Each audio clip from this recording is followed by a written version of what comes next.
வணக்கம் நண்பர்களே, இன்றைக்கி நம்ம என்ன ரெசிபி பார்க்க போகிறோன்னா எள்ளு உருண்டை. நம்ம இன்றைக்கி கருப்பு எள்ளு எடுத்துருக்கோம். உங்கள்கிட்ட வெள்ளை எள்ளு இருந்தாலும் பரவாயில்ல, எடுத்துக்கோங்க. நல்லா க்ளீன் பண்ண எள்ளாக வாங்கிக்கோங்க. அப்படி இல்லைன்னா உங்களுக்கு எப்படி எள்ளு க்ளீன் பண்ணணுன்னு வேணும்னு சொன்னிங்கன்னா நம்ம கமெண்ட் பாக்ஸில் ஷேர் பண்ணுங்கள். நாங்கள் உங்களுக்கு வீடியோ ஷேர் பண்ணுறோம். இப்போது நம்ம 3 கப் எள்ளு எடுத்துக்கிறோம்.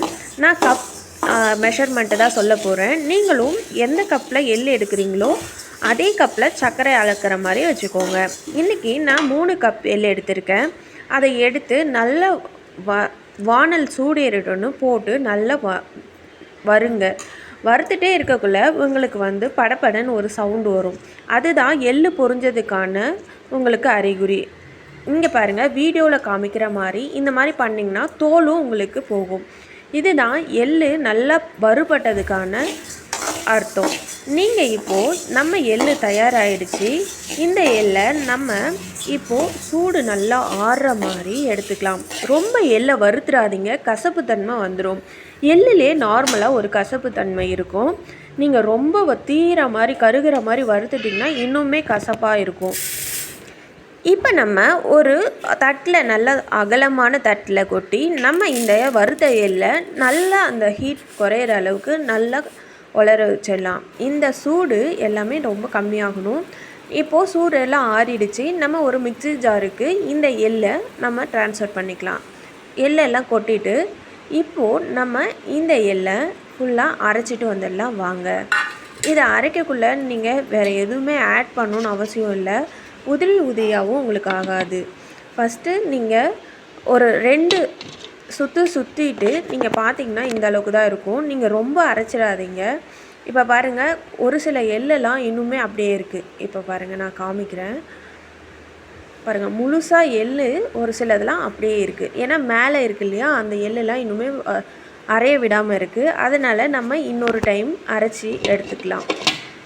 நீங்கள் பல்ஸ் மூடில் போட்டு அரைச்சிங்கனாலே போதும். ரொம்ப இது பண்ணி அரைக்கணும்னு அவசியம் இல்லை. எள்ளு சீக்கிரமாக அரைப்பட்டுடும். இந்த அளவுக்கு இருந்தால் போதும்.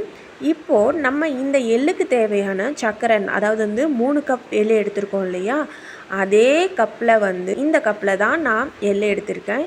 இந்த கப்பில் 3 கப்பு எள்ளு, இதில் 1.5 கப்பு சர்க்கரை எடுத்தால் போதும்.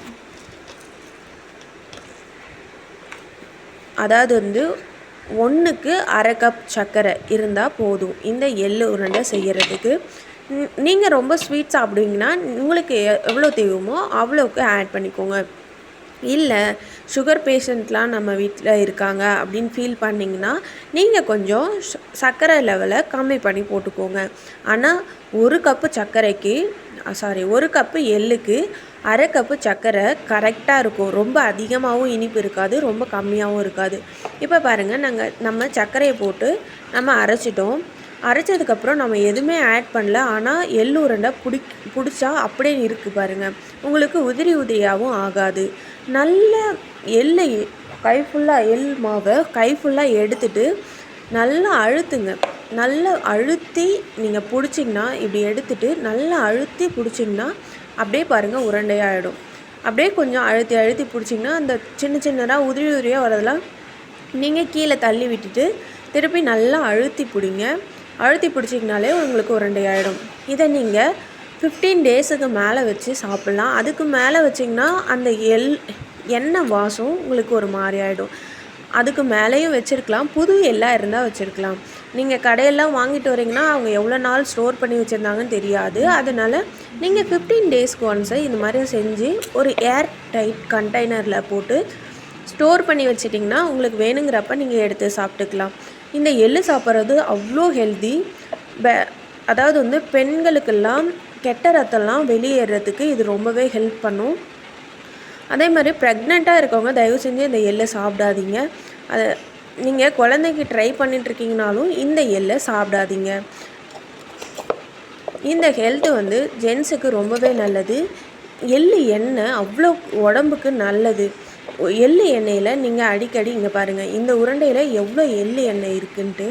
எள்ளு எண்ணெயை நீங்கள் வாரத்துக்கு ஒரு டைமு நீங்கள் உடம்பு ஃபுல்லாக தேய்ச்சி குளிக்கிறது உங்கள் உடம்பு சூட்டை குறைக்கிறது மட்டும் இல்லாமல் உங்களுக்கு மூட்டு வலி, கை கால் வலி, மூட்டுகள் அதாவது ஜாயிண்ட் பெயின்ஸ் எல்லாம் வராமல் தடுக்கும். இந்த எள்ளு உருண்டை செய்யறதுக்கு உங்களுக்கு வறுக்கிறதுலேருந்தே 10 மினிட்ஸ் தான் ஆகும். ஹெல்த்தியாக நீங்களும் சாப்பிடுங்க, ஆரோக்கியமாக இருங்க. இது போன்ற ஹெல்த்தியான உணவு சமைக்க நம்ம சேனலை லைக் அண்ட் சப்ஸ்கிரைப் பண்ண மறந்துடாதீங்க. வணக்கம்.